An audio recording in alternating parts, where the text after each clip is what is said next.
Okay, yard fanatics, welcome back. BYD, Big Yard Dog himself. Listen, I did that video about overseeding a fescue lawn. One of my customers had a fescue lawn and they wanted it overseeded. Guys, this is the update.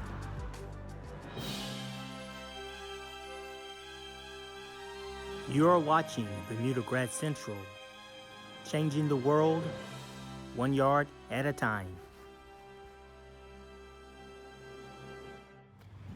Okay, yard fanatics, look, I got some good news and I got a lot of bad news. This is the yard that we overseeded last fall, which we did it was a quad mixed seed.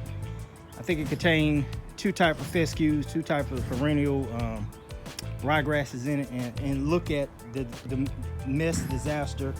Look at the magnificent lawn. Now let me tell you what's going on. This yard is probably about a foot tall in certain places, maybe about 8 inches in other places. And one of the issues we had here in Georgia, even after planting this, it rained like crazy. Okay, and when we came back out to service this lawn, we were still having issues because the ground was mushy. Even after 2 or 3 days sunlight, temps never got up high enough to dry the ground up under it. So the whole yard is just wet and soggy, but it looks good. We got some nice green grass, and BYD is about to attempt to try to cut this lawn. Now, like I said, even today, it's not as good as I would like for it to be dry, but you know, the customer is saying, hey, we can't wait, we need it cut. So we're gonna come on out here and we're gonna give it a shot. What do I expect? I expect that 36X mark more to push through this stuff, but I do expect for you to see a wheel mark that will probably be left in the grass after we go down, come back up. More than likely, we're gonna have to double cut it because it's just so high. I gotta try to get this stuff to you know, chew itself up, mulch up real good. So yeah, guys, this is the update video. Hopefully this won't be super long, but listen, that's just the back. And I ran that mower right there. I ran it down here just to see what it would look like. So what we're gonna do is we're gonna go ahead and get it cut down, and hopefully we'll have some sun here in the next couple of months to get this ground dry enough so it won't leave that messy wheel mark, and we'll take it down some. Right now I'm maxed out as far as cutting height, you know, and I'm right at I think about 4 inches. Now I could possibly get this more a little higher, which means I would have to actually lift the deck up, take the blades off. There's spacers under the deck. Take the spacers from the top and put them to the bottom, which will make the blade come up higher so I can get a higher cutting height. And guys, like I said, this camera is going back and forth, out of focus, in focus. Don't know what's wrong with it, but just letting you know that. But let me go ahead and I'm gonna fast motion this. I may not fast motion the whole yard, but this is how it looks before, and let's see how it looks after BYD cuts it down.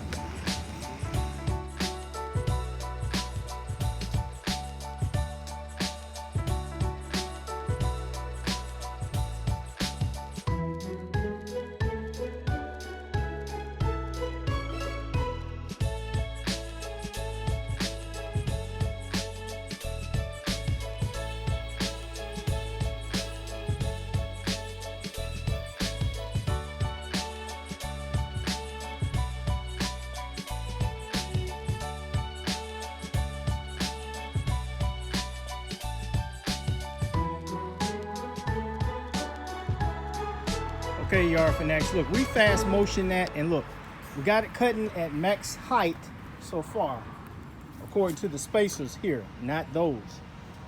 This is what it looks like when you cut it. Like I said, one of the reasons why I don't like cutting grass when it's super wet and juicy is because, I'm gonna let you see this up close. As you cut, you may catch it the first time, but this grass is so top heavy with water, it lays down as you're cutting. So you're not getting a true perfect cut.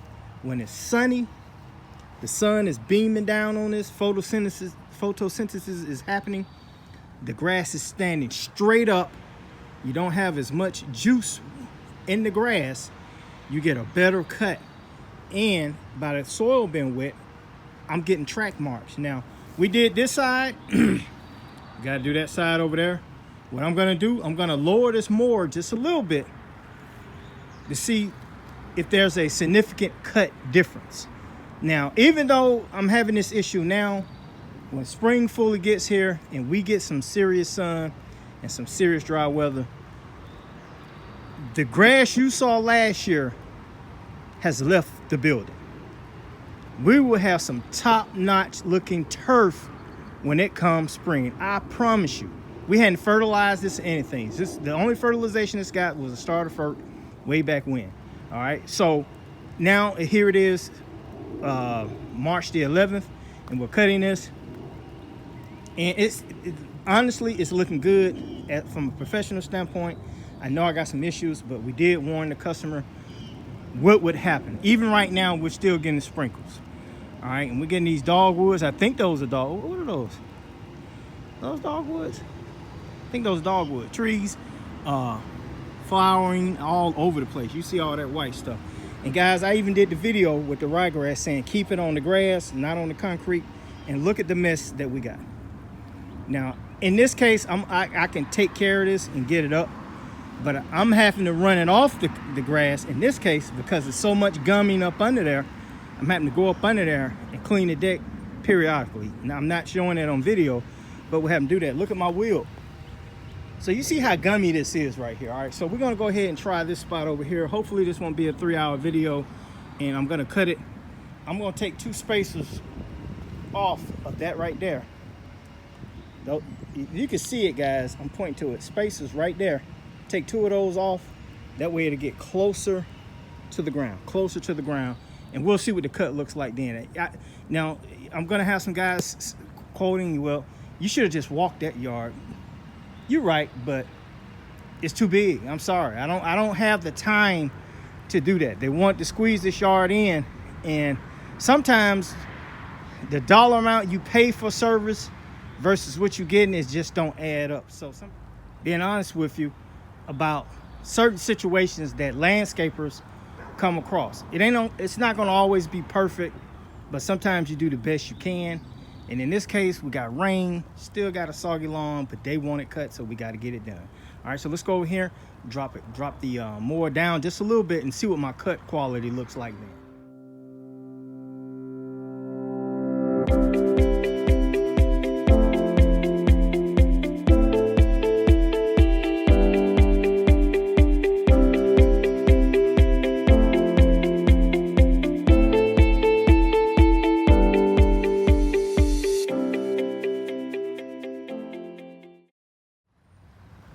Okay, yard fanatics, now look,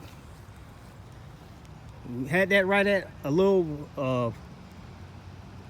right at 4 or 5 inches. We dropped it down a couple of inches and we cut this side over to here. And my honest opinion, the lower cut is actually a little bit better because, and I'll show you why, because this grass is wet. You see how those long blades get pushed down by the wheel? All right, once they're cut shorter, we still got the same thing going on over here, but it's not as prominent. So we're gonna stick with that cutting height for the rest of the yard. And like I said, guys, he has to come, Master P, that's his name right there, guys.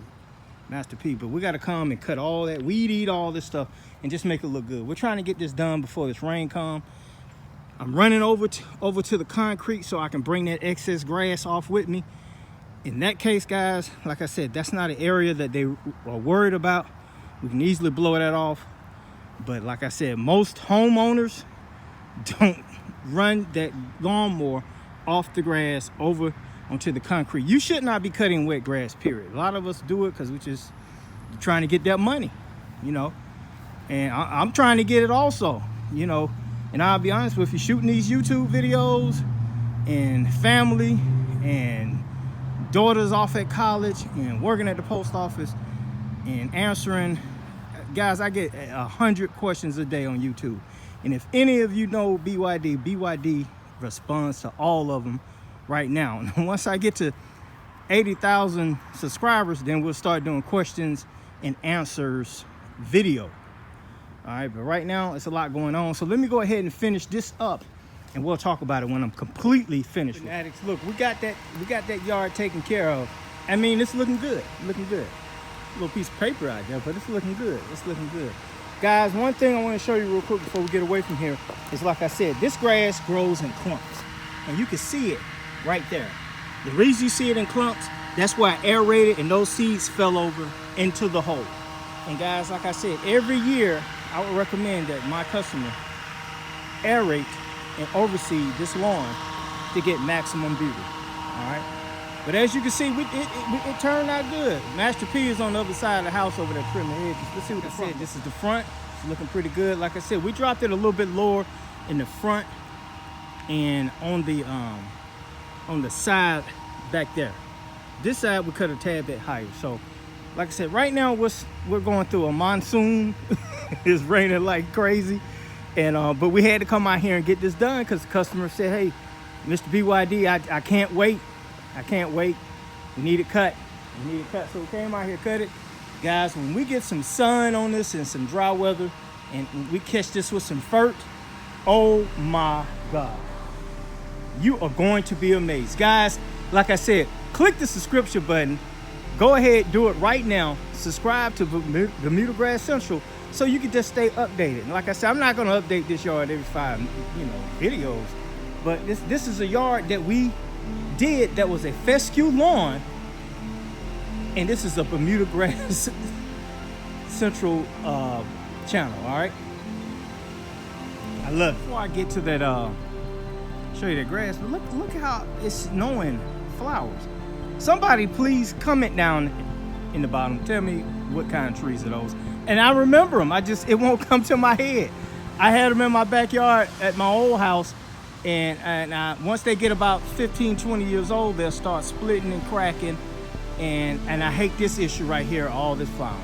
Comment down below, tell me what the name of those trees are. Okay guys, you are tuned. No, I'm gonna do it the right way. I know you like what you saw. Hit the subscription button, subscribe to this channel, and guys, remember one thing. You're tuned into Bermudagrass Central with BYD. This is Michael Bowman, and I'll talk to you soon.